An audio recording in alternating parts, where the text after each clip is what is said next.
So much, Tom. It's just such a joy to work with you. And Susan Hurley, Chicago Jobs with Justice is such a fabulous organization. I am so happy to be here tonight. I'm also so happy not to be there tonight. If I had gotten on a plane at midnight last night and come home, I would have. First thing this morning, I came here, and I was really, really looking forward to being here with you. Sane and like-thinking people, it's just absolutely wonderful. And I really appreciate the award named for Charlie Hayes. I did know Charlie Hayes just really when I was beginning to be an organizer, and he was such a role model and such a hero, really, of the labor movement, the progressive movement. So this really means a whole lot to me. I thank you so very, very much. I've had the pleasure, and it really is, because so little was happening in Washington, and I really saw that what is happening out on the streets. It's happening at Walmart. It's happening with our caregivers.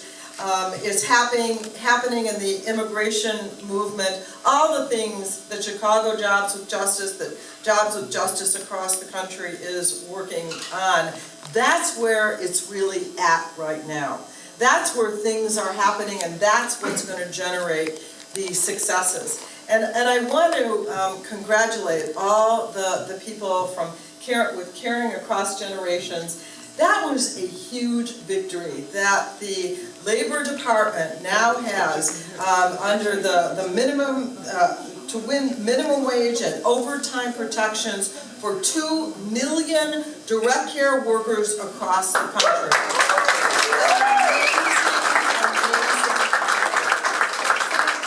It's just an amazing victory. I mean, we all should feel proud of that. You know, sometimes, again, lost in the craziness of what's going on in Washington, we have to savor and acknowledge and celebrate those great victories that we have won, that you have won, just by the strength of the organizing and the justice of the position. We have a lot of work to do by 2020. We're going to need 5 million more direct care workers, home care workers, and so it's a great organizing opportunity, but we're going to need to keep moving ahead on that. It has been a real joy for me to be part of the fight for 15 in a union. I was able to be in front of a Burger King in New York, where it's really struck me, the minimum wage in New York, in the state of New York, and in New York City, where it's so expensive to live, is $7.25. $7.25. You know, and so the cry is, we can't survive on $7.25 here, and just as justifiably so, we can't survive on $8.25. I was out in front of the McDonald's and over at Dunkin' Donuts and inside Macy's for standing with all the low-wage workers, the poverty wage workers.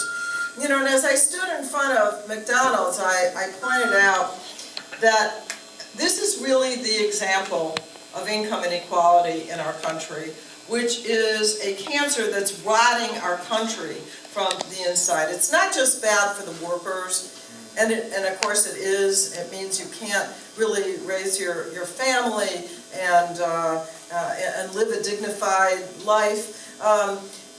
But it's really bad for our country and for the economy. This income inequality has never been worse. And at McDonald's, where the CEO, Donald Thompson, his pay package in 2012, just last year, was $35.7 million. He makes in about 2 or 3 hours on the first day of work what many of his workers make all year long. I talked to a worker there who was making $8.50 an hour. He had worked at McDonald's for 10 years. I mean, it is disgraceful. And of course, he didn't work full-time there. Almost everyone who I met had to work 2 jobs, 3 jobs in order to piece it together. And then, of course, go to the federal government, go to the state government for public benefits. I hope all of you have seen this really great study that was done, fast food, poverty wages, the public cost of low-wage jobs in the fast food industry. What happens, of course, is that these workers are really forced to turn to the federal government for Medicaid, for the SNAP program.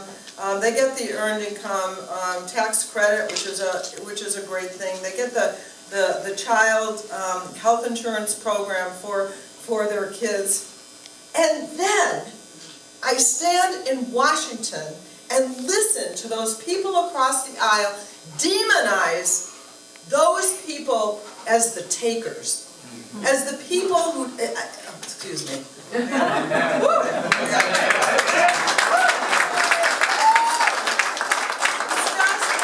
just unbelievable. So let's face it, who is the taker at McDonald's? It is the welfare kings are the Donald Thompsons and all those rich executives who are depending on the taxpayers to give a semblance of a quality life, or at least some way that you can make it, to those workers. They are being subsidized every day by the American taxpayers. They are the takers. They are the takers.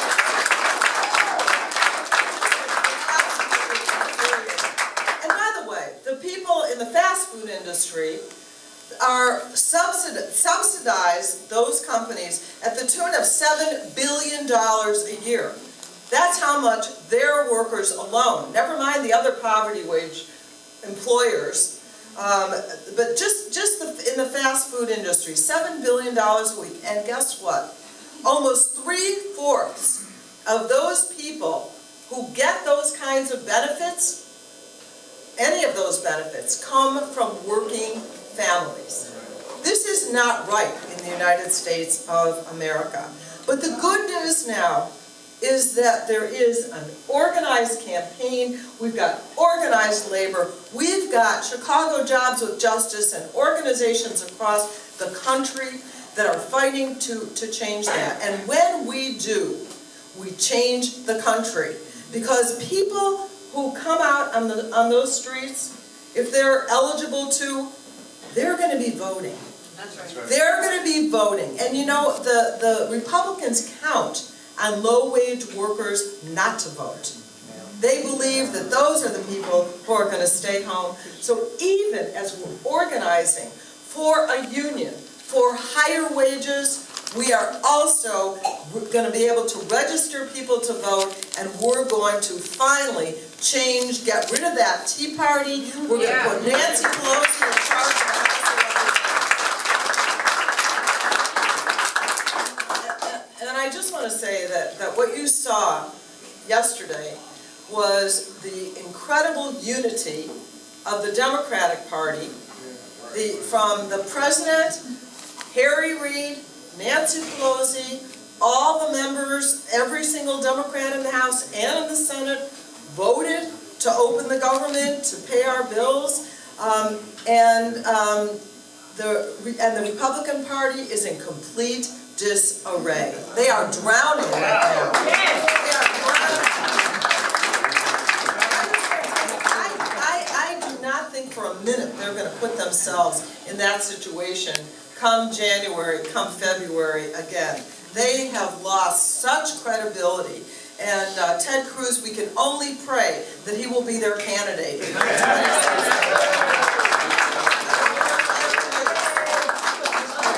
Ted Cruz. Okay. One other issue that I know that you're working on, many people in this room are working on, and something else I also really do believe, the President said it today, now we can get down to business and pass comprehensive immigration reform.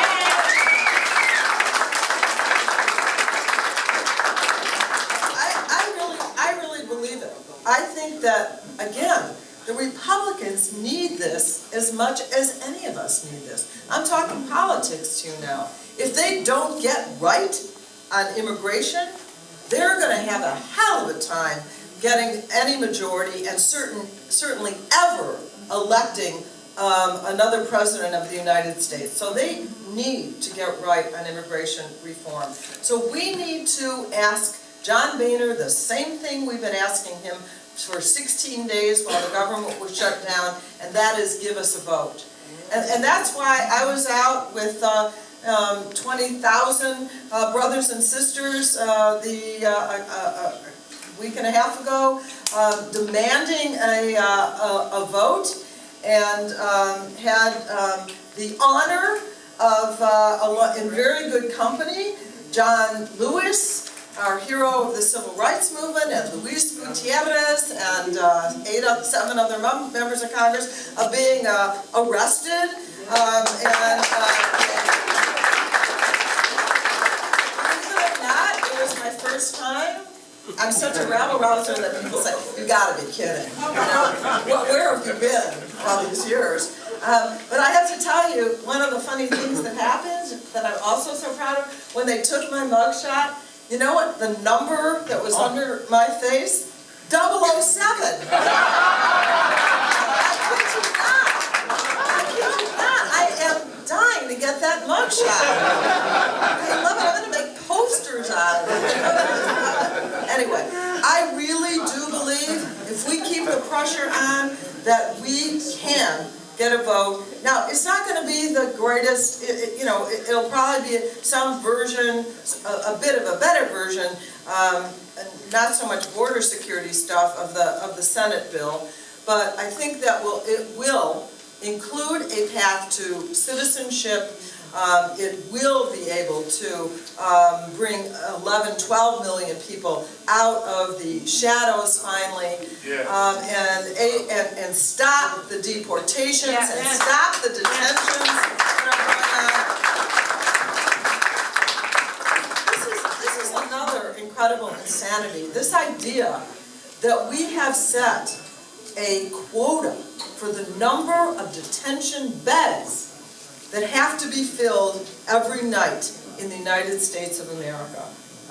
The Department of Homeland Security, much to the delight, particularly of the private prison industry, must fill 34,000 beds, somehow or another. They have to do that. I mean, what kind of justice system is that? We're supposed to look at individuals. They're not supposed to detain people who aren't criminals. They weren't going. We were told they weren't going to go breaking up families. That people that were eligible for the deferred action weren't going to, and yet they are forced, because that's the rule now, to fill 34 detention beds. I mean, this system is so broken. And I think that most Americans now, even in the polls, I guess SEIU has done some polling on immigration reform. Most Americans think that we should legalize, that we should allow a path to citizenship for the immigrants in our country, who we have to dignify our history as Americans, as a country of immigrants, by passing comprehensive immigration.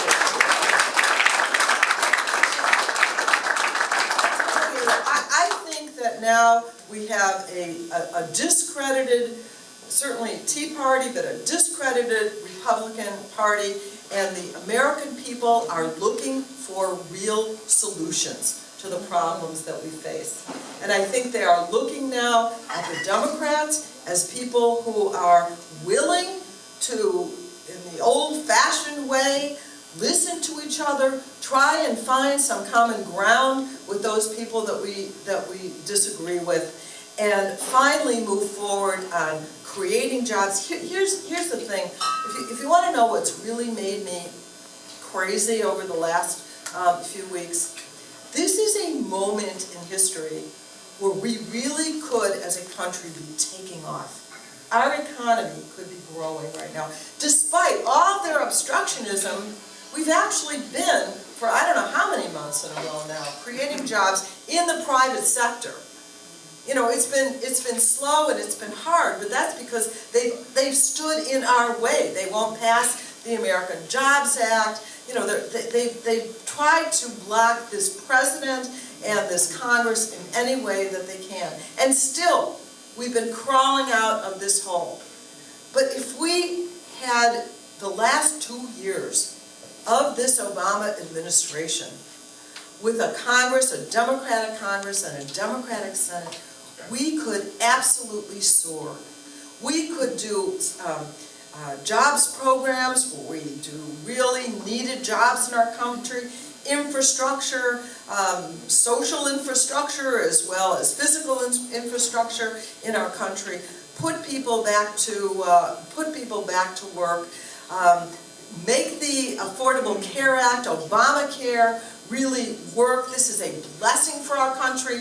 This will at some point go up in history along with Medicare and Social Security and Obamacare, although the president said that as soon as it's successful, they'll stop calling it Obamacare. I think he's right, you know, okay, Affordable Care Act. And as a real progressive step that we've made, and that we can even build off of and make better and better so that everybody has quality health care. And so I think that we may be at a turning point here. They may have gone that step too far.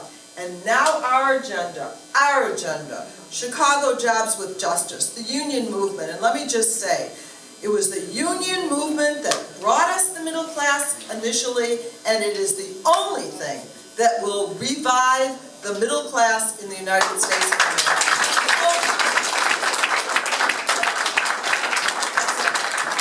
So let's see that, you know, in the private sector, what is it, about 6.7% organized now? Let's figure that as the bottom, and starting now, we're going to be climbing up and up and up, and I believe that the kind of coalition that you have formed, Susan, that we've all been participating in, is going to be the savior of this country, and I am honored to be part of it, to march with you, to stand with you, to fight with you, and to win this award.